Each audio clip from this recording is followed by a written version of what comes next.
ஓம் முருகா போற்றி, கந்தா போற்றி, கடம்பா போற்றி, கதிர்வேலா போற்றி, அறுபடை வீடு கொண்ட முருகப்பெருமானே போற்றி போற்றி. என் செல்ல பிள்ளையே, உன்னுடைய வேண்டுதலை நிறைவேற்ற இந்த முருகப்பெருமானே வருகிறேன். தாமதிக்காமல் வேண்டியதை உடனே கேள் என் செல்லமே. உனக்கானதை பெற்றுக்கொள்ள தயாராக இரு. முருகா, என்னுடைய வாழ்க்கையே கஷ்டமாகத்தான் இருக்கிறதே என்று நீ அழுது புலம்பிக் கொண்டு இருக்கிறாய் அல்லவா? கவலைப்படாதே, உனக்கான நேரம் இதோ வந்துவிட்டது. உன்னுடைய வாழ்க்கையில் இதுவரை நீ கண்டிராத பல நல்லதொரு அற்புதங்களையும் காணப்போகிறாய். உன் கண்களில் ஆனந்த கண்ணீர் வரும் அளவிற்கு நான் மாற்றி காட்டுவேன். உனக்கான ஆனந்தங்களை நிறைவாய் நிறைந்திருக்கிறது. உன் வாழ்வில் புதிதான ஆரம்பத்தை நான் தரப்போகிறேன். அதை பெற்றுக்கொள்ள தயாராக இரு. ஆனால் சில நேரங்களில் உன் மனம் தள்ளாடி கொண்டிருக்கிறது. கடிவாளம் இல்லாமல் ஓடிக்கொண்டிருக்கிறாய். என்றாவது ஒரு நாள் விடியும் என்று காத்திருக்கிறாய். நீ அனுபவித்து வரும் துயரங்களிலிருந்தும் கஷ்டமான சூழ்நிலைகளிலிருந்தும் விடுபட துடிக்கிறாய். நிச்சயமாக நல்லதொரு மாற்றங்கள் நிகழத்தான் போகிறது. இனி வரும் காலங்களில் உன்னை பாராட்டி பெருமைப்படுத்துவார்கள். நீ விரும்பிய வாழ்க்கை வாழப்போகிறாய். உன்னை தேடி வசதியான வாய்ப்புகளும் நல்லதொரு வாய்ப்புகளும் உன்னை தேடி அடுக்கடுக்காக பல நல்லதொரு வாய்ப்புகள் வரும். உனது எதிர்காலத்தை நிர்ணயித்து விட்டேன். எப்படி வாழ வேண்டும் என்பதை எழுதி கொண்டுதான் இருக்கிறேன். உன்னை அனைத்திலும் சிறந்து விளங்கும்படி செய்வேன். உன்னோடு நான் இருப்பதை நீ உணர்ந்து கொள்ளும் நேரம். ஆம், சர்வசாதாரணமாக என்னை நினைத்து விடாதே. அனைத்தும் அறிந்தவன் நான். மற்றவர்கள் மத்தியில் நீயும் சிறந்து வாழப்போகிறாய். நான் இருக்கிறேன், கவலைப்படாது. எப்படிப்பட்ட சூழ்நிலைக்கு நீ தள்ளப்பட்டாலும் கலங்கக்கூடாது. ஏனென்றால் வாழ்க்கை என்பது நெடுந்தூர பயணம்தான். அந்த பயணத்தில் சில இடங்களில் வலி மிகுந்ததாகவும் இருக்கும், பிரச்சனைகளாகவும் இருக்கும். அந்த நேரம் உன் மனதை நீ தளரவிடக்கூடாது. நிச்சயம் அவை உன்னை பலவீனமாக்கும் என்று கருதாதே. இவை எல்லாம் என்ன எதற்காக நடக்கிறது தெரியுமா?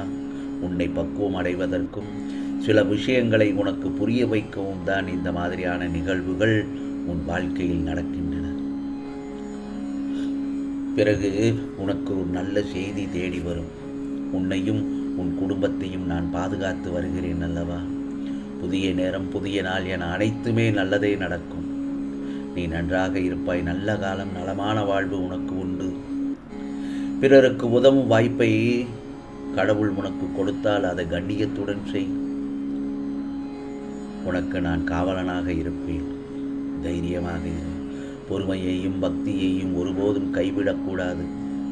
முருகா முருகா என்று என் நாமத்தை சொல்லிக்கொண்டே இரு. அப்படி இருக்கும் பட்சத்தில் எதுவும் உனக்கு கிடைக்காமல் போகாது. சில நேரங்களில் நீயாக கேள்வி எழுப்ப யோசிக்க தேவையில்லை. இது நடக்குமா நடக்காதா என்று. உனக்கானதை தக்க தருணத்தில் இந்த முருகப்பெருமான் கைமேல் கொடுப்பேன். உன் வாழ்வில் இனி நன்றாக இருப்பாய். இந்த நல்லதொரு காலை பொழுதில் இந்த முருகப்பெருமான் உனக்கு ஒன்று நான் சொல்கிறேன். தினமும் 108 முறை ஓம் முருகா போற்றி, ஓம் முருகா போற்றி என்று சொல்லி வா. நிச்சயமாக நீ நினைத்தது நடக்கும். உன் நிலைமையை சிறப்பாக மாற்றப் போகிறேன். சீரும் சிறப்பமாக நீ இருக்கப் போகிறாய். இதோ உனக்கு ஒவ்வொரு நொடியும் உதவி செய்து கொண்டுதான் இருக்கிறேன். எத்தனை துன்பங்கள் வந்தாலும் அதை தைரியமாக கடந்து செல். அதிசயம் வந்து கொண்டிருக்கிறது, என்னை நம்பு. மகிழ்ச்சியுடன் உன் வாழ்க்கையை அனுபவிக்கப் போகிறாய். அதற்கு தயாராக இரு. என்றும் நம் பந்தம் தொடரும். மனதில் பாரத்தை வைக்காதே, சுமக்காதே. என் பாதத்தில் வைத்துவிடு, இறக்கிவிடு. உன் அன்பின் ஆழத்தையும் விசுவாசத்தையும் நான் நன்கு அறிவேன். நிச்சயம் அனைத்துக்கும் முடிவு உண்டு. இப்போது நிலையை நினைத்து மனம் தளர்ந்து கூடாது. மிகவும் நன்றாக வாழப்போகிறாய். உன்னை ஆட்டி படைத்த பிரச்சனைக்கு இதோ முடிவு கிடைத்து விட்டது. அமைதியாயிரு. நல்ல எதிர்காலம் உனக்கு உண்டு. எது நடந்தாலும் நான் துணையாக இருக்கிறேன் என்ற நம்பிக்கையுடன் இருக்க வேண்டும், வாழ வேண்டும். நினைக்காமல் வாழ வேண்டும், வாழ வேண்டுமே என்று நினைக்காமல் வாழ வேண்டும். நிச்சயமாக உனக்கானது நல்லது மட்டும்தான் செய்யப் போகிறேன். அதற்கு நீ நம்பிக்கையோடு தான் இருக்க வேண்டும். ஆம் செல்லமே, இந்த வாழ்க்கையை சந்தோஷத்தையே அனுபவிக்க முடியாதா என்று நீ தவித்து கொண்டிருக்கிறாய்.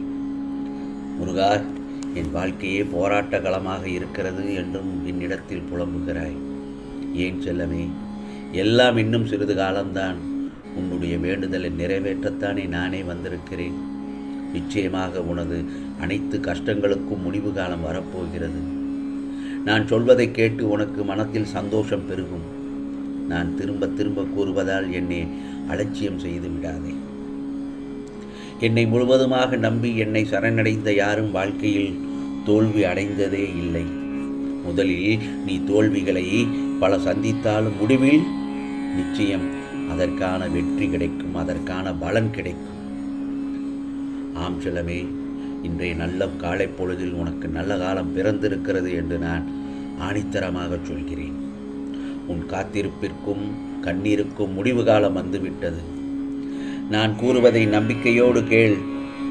ஆம் செல்லமே, உனக்கு வேண்டியதை நடத்தி கொடுக்க நான் தயாராகிவிட்டேன். என்னிடம் முழுமையாக சரணடைந்து தூய மனதுடன் உனக்கு வேண்டியதை கேள்.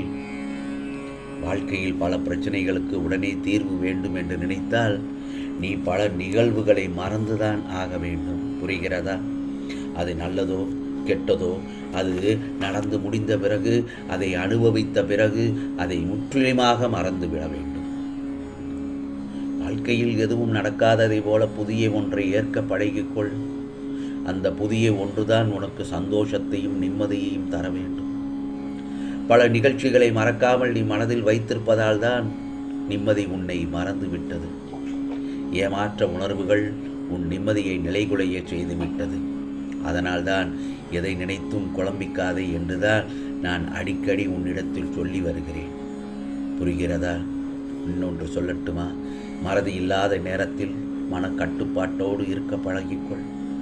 உனக்கு பிடிக்காதது நடக்கும் இடத்தில் அமைதியாக இருந்து வாக்குவாதத்தில் ஈடுபடுவதையும் அதை விமர்சனம் செய்வதையும் விட்டுவிடு. நீ அந்த இடத்தில்தான் மனப்பக்குவத்தை வரவழைத்து கொள்ள வேண்டும். உன் வாழ்நாளில் எத்தனையோ அனுபவங்களை நீ பெற்றுக்கொண்டுதான் இருக்கிறாய். நீ அனைத்தையும் நன்றாக புரிந்து கொள். நீ நினைத்தது, ஆசைப்பட்டது கிடைக்கவில்லை என்றால் இந்த முருகப்பெருமான் அதைவிட சிறப்பான மேலான ஒன்று உனக்கு கிடைக்கப் போகிறது என்றுதான் அர்த்தம். ஆகவே எதையும் கலங்காமல் உன்னுடைய வேண்டுதலை நிறைவேற்ற இந்த முருகப்பெருமான் உன் இல்லம் தேடி வருகிறேன். ஆம், நான் கொடுப்பதை பெற்றுக்கொள்ள தயாராக இரு. ஆம், உனக்கானதெல்லாம் நிச்சயமாக நல்லது நடக்கும், நல்லது மட்டுமே நடக்கும், அதுவும் நன்மையாகவே இருக்கும். ஓம் சரவண பவ, ஓம் சரவண பவ, ஓம் சரவண பவ.